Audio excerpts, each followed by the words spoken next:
예, 우선 거제시의 야사당 지역위원장님들 감사합니다. 함께 뜻을 모아서 이런 행사 만들어주셔서 제가 첫 번째 연사로 초대받은 것에 대해서 굉장히 큰 영광으로 생각합니다. 행사 준비하시느라고 수고하신 저희 국민참여당 당원들, 또 저희 팬클럽 회원 여러분들 풍선 만드느라고 고생하셨습니다. 그러니까 길거리까지 거쳐가셨는데요.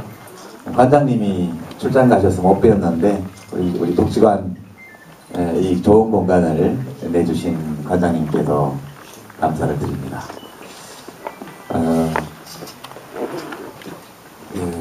이제 오늘 앞서서 연주를 해주신 우리 통영 챔버 오케스트라 어른과 어린이로 구성된 오랜만에 귀가 좀 편안해지고 듣고 있는 동안 마음이 착 가라앉는 그런 느낌이었습니다. 제가 전문적 식견이 없어서 얼마나 훌륭한 연주인지는 판단할 수 없으나 듣고 좋으면 그걸로 되겠죠. 우리 정치도 저렇게 편안하고 듣고 있으면 보고 있으면 마음이 이렇게 따뜻해지는 그런 시대가 빨리 왔으면 좋겠다는 소망을 가져봅니다. 오늘 이게 강연 제목이 참 거창했어요. 저도 겁이 좀 납니다. 희망이라는 것을 이야기하기가 조금은 어색해 보이는 그런 날들이죠. 어제 국회의사당에서 철산 가로도 날아다니고 먼 걸어 잠그고 촬영도 하지 않고 기자도 없는 가운데 외국과 맺은 조약이 우리 헌정사상 처음으로 조약이 날치기 처리되는 그런 일들이 벌어지고 있습니다. 이 한미협회의 입장에 대한 입장이 어떠냐에 따라서 야당을 비난하는 분들도 계시고 또 대통령과 여당을 비판하는 분도 계십니다만 어쨌든 굉장히 좋지 않은 장면이었고 각하께서 굉장히 중요시하는 국격이 땅에 떨어진 날이었다고 생각을 합니다. 근데 이제 희망을 말하기가 조금은 어색한 날들이긴 하지만 그래도 희망이라는 것은 원래 있다고도 말할 수 없고 없다고도 할 수 없는 것이라고 합니다. 중국의 노신 선생 말씀인데요. 희망이란 있다고 할 수도 없고 없다고 할 수도 없다. 원래 희망은 길과 같아서 많은 사람들이 다니면 길이 되는 것처럼 많은 사람들이 그것을 가지고 있으면 많은 것이 되고 사람들이 이것을 가지고 있지 않으면 없는 것이다. 그런 말씀을 한 적이 있는데 우리 정치의 희망도 그런 것 아닐까 싶습니다. 있다고도 할 수 있고 없다고도 할 수 있고 모두가 다 많은 사람들이 그것을 있다고 믿으면 실제 있는 것이죠. 그리고 우리 희망 없다 이렇게 얘기하면 실제 없는 것이고 그렇게 생각하면서 우리 정치에 대해서 한 50분 정도 말씀드리고 그리고 또 한 30-40분 정도 여러분께서 또 물어보시고 싶은 말씀들 또 제가 드린 말씀에 대한 비판이나 또는 보완 이런 말씀도 같이 나눌 기회를 갖도록 하겠습니다. 제가 오늘 강연할 이 원고를 준비를 하면서 좀 어려웠습니다. 왜냐하면 야사당이 함께 주최하는 강연회를 저희가 해본 적이 없습니다. 그러니까 강연을 제법 많이 다니는데 야사당이 같은 야당이지만 때로는 사이가 좋지 않고 또 성격도 좀씩 다르고 그러다 보니까 어디서 주최하느냐에 따라서 오시는 분들의 구성이 좀 다르고 해서 거기 맞춰서 이렇게 강연을 하곤 하는데 오늘은 맞추기가 좀 어렵습니다. 그런데 그래도 이 자리에 모인 우리 모두가 함께 공감할 수 있는 그런 희망을 중심으로 말씀드리고자 합니다. 되게 4가지의 소주제를 준비했습니다. 첫째는 정치란 도대체 뭐냐? 두 번째는 진보란 뭐냐? 어떻게 이해해야 되느냐? 세 번째, 요새 유행하는 야권의 연합, 연대, 통합 이런 것들을 어떻게 볼 것인가? 네 번째, 정권교체를 위해서는 무엇을 해야 되는가? 4가지 소주제로 오늘 준비를 했습니다. 보통 이제 제가 국회의원은 아닙니다만 그래도 이제 정치를 직업으로 하고 있는 사람이라 되게 정치인들이 오면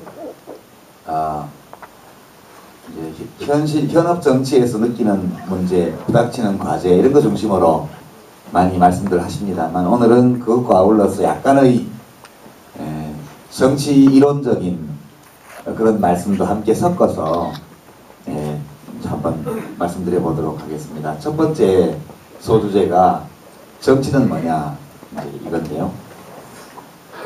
정치가 무엇인지에 대해서는 사람들이 매우 부정적인 선입견을 가지고 있죠. 뭐 거짓말을 하거나 본심을 감추거나 뒤통수를 치거나 이렇게 하면 야, 니 지금 정치하나 이렇게 얘기할 정도로 정치에 대해서는 부정적인 견해들을 많이 가지고 있습니다. 정치는 아주 원칙적으로 말하자면 이것은 그냥 하는 일이 아니고요. 국가 권력의 기능, 국가 권력의 작동 방식에 일정한 영향을 미치기 위해서 하는 개별적 집단적 활동, 이렇게 이해할 수 있습니다. 정치라는 것은 그냥 취미 활동이나 뭐 이런 게 아니고 국가 권력이 무엇을 하는가, 그리고 그 일을 어떤 방식으로 하는가에 자기가 원하는 방향으로 영향을 미치기 위해서 하는 활동입니다. 그런 점에서 보면 노동조합도 정치를 하죠. 소위 아스팔트 농사, 뭐 서울시청 광장까지 버스 타고 가서 거기서 데모를 하기도 하고요.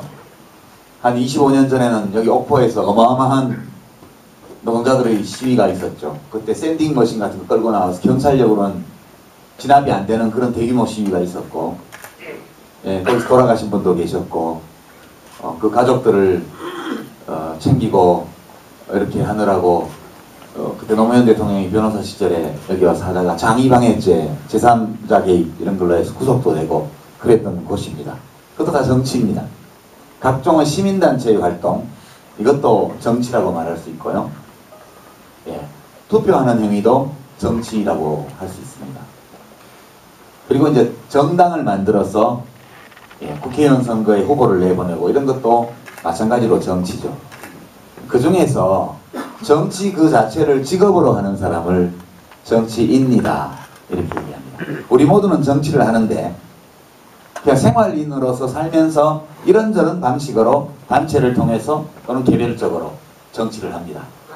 근데 이제 정치가 워낙 복잡한 문제가 많고 그렇기 때문에 모든 문제를 다 우리가 직접 할 수가 없으니까 사람을 뽑아서 우리 대신 정치를 하게 이렇게 합니다. 그래서 직업을 정치로 삼는 사람들이 생겨났죠. 저도 국가에서 월급은 못 받고 있지만 직업을 정치로 하고 있습니다. 일단 정치를 이렇게 규정을 하죠. 제가 정치를 국가 권력의 기능, 작동 방식에 영향을 미치기 위한 활동이라고 말씀드렸는데, 그럼 국가 권력이란 뭐냐? 국가란 뭐냐? 이 문제를 다루지 않을 수 없습니다. 정치는 국가와 관계 맺는 거예요. 국가 권력과 일정한 관계를 맺는 행위가 정치인데, 이 국가라는 것이 보통의 존재가 아닙니다. 국가라는 것, 우리가 태어나서부터 있었고, 여기 연세가 아주 많으신 어른들, 대한민국 정부 수립 이전에 일제시대 때 이미 나서 살고 계시던 분들은 그 당시 해방 후에 3년 동안 국가가 없던 때를 경험해 보셨겠습니다만, 그렇지 않은 사람들은 모두 눈 뜨고 말 배우고 세상을 보게 됐을 때 이미 국가가 존재하고 있었습니다. 내 선택과 무관하게 나는 대한민국이라는 이 주권국가의 국민이 되어 있었습니다. 우리의 선택과는 무관하죠. 그냥 운명적으로 주어졌습니다. 국가란 뭐냐? 국가가 뭐길래 사람들은 그 국가의 기능, 작동 방식에 영향을 미치려고 할까? 국가는 본질적으로 여러 가지 국가에 대해서 규정할 수 있습니다만, 본질적으로는 정당하고 합법적이라고 간주되는 폭력 또는 물리적 강제력을 독점적으로 보유하고 행사하는 권력 주체, 이것이 국가입니다. 국가는 때로 아름다운 것 또는 우리의 마음을 설레게 하는 어떤 존재, 피를 들끓게 하는 존재일 때도 있습니다. 그런데 축구 A매치 일본하고 붙으면 우리 모두 피가 끓습니다. 그때는 모두 애국자가 되죠. 그리고 왠지 우리나라의 수출액이 엄청 많아졌다 그러면 세계 몇 등이 됐다 그러면 은근히 기분이 좋아집니다. 이처럼 국가라는 것은 그냥 있고 우리 선택과 무관하게 우리에게 주어진 것으로 이렇게 와 있는데, 그럼에도 불구하고 국가의 본질은 이것은 물리적 강제력 또는 험하게 표현한 폭력입니다. 근데 이 폭력은 사적인 폭력과 달리 정당하고 합법적으로 간주됩니다. 그래서 이 폭력으로 국가는 군에 가기 싫어하는 남자들도 군에 데리고 가죠. 국가의 명령을 따르지 않으면 감옥으로 보냅니다. 국가는 세금이라는 이름으로 우리가 땀 흘려 번 돈의 일부를 빼앗아가죠. 납부하기를 거부하면 잡아갑니다.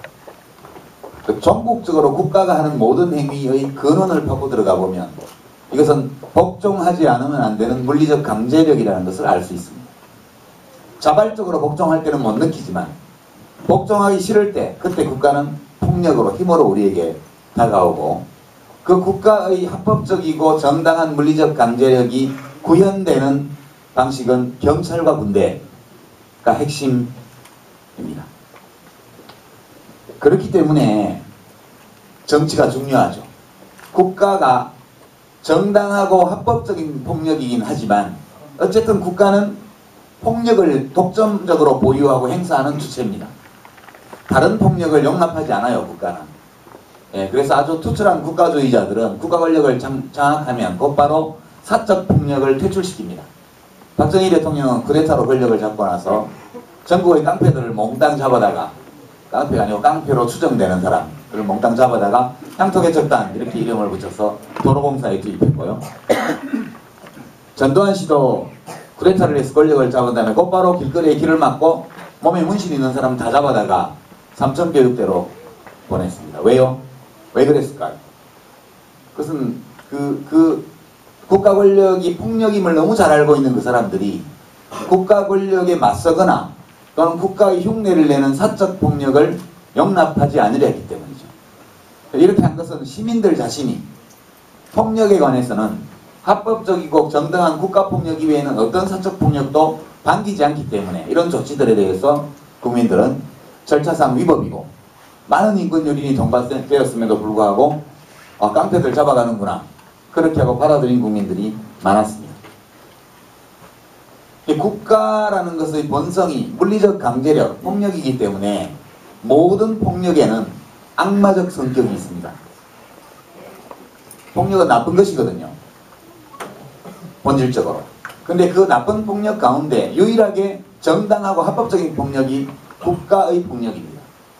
국가 폭력이 합법적이고 정당하지만 그럼에도 불구하고 폭력인 한 거기에는 언제나 악마적 위험이 도사리고 있습니다. 어떤 위험?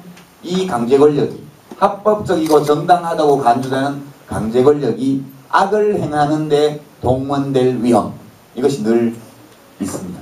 그 사례가 제국주의 일본의 전쟁, 히틀러의 유대인 대학살, 그런 겁니다. 우리나라를 예를 들면 광주에서의 대학살, 4.19 때의 총질, 불법적으로 연행해서 감금해놓고 고문해서 간첩을 만들어내고 사형시킨 이런 사법, 살인, 이 모든 것들이 다 국가의 범죄입니다. 모든 국가 권력은 이처럼 악을 저지르는데 동원될 수 있는 악마적 위험을 안고 있죠. 그래서 이것을 어떻게 관리하느냐, 국가 권력이라는 것을 어디에다 쓰게 하고 어떤 방식으로 그것을 사용하게 하느냐가 우리들의 삶에 결정적인 영향을 주기 때문에 전국적으로 우리는 정치를 하지 않을 수 없는 것이죠. 국가가 이런 존재인데, 그러나 너무 부정적으로 국가에 대해서 생각할 필요는 없습니다. 국가는 대개 한 10,000년 전 정도에 생겨난 것으로 여겨지고 있습니다. 우리 인간의 역사가, 지구의 역사가 약 50억 년이 되었고요. 생명의 역사는 약 40억 년 정도 되었다고, 38억 년 정도 되었다고 합니다. 호모 사피엔스라는 이 현생 인류는 짧게는 40만 년, 길게는 한 200만 년 정도 된 것으로 추정합니다. 한 100만 년, 200만 년의 긴 세월 가운데 10,000년 전이라면 극히 최근의 일이죠. 국가는 인류의 역사에서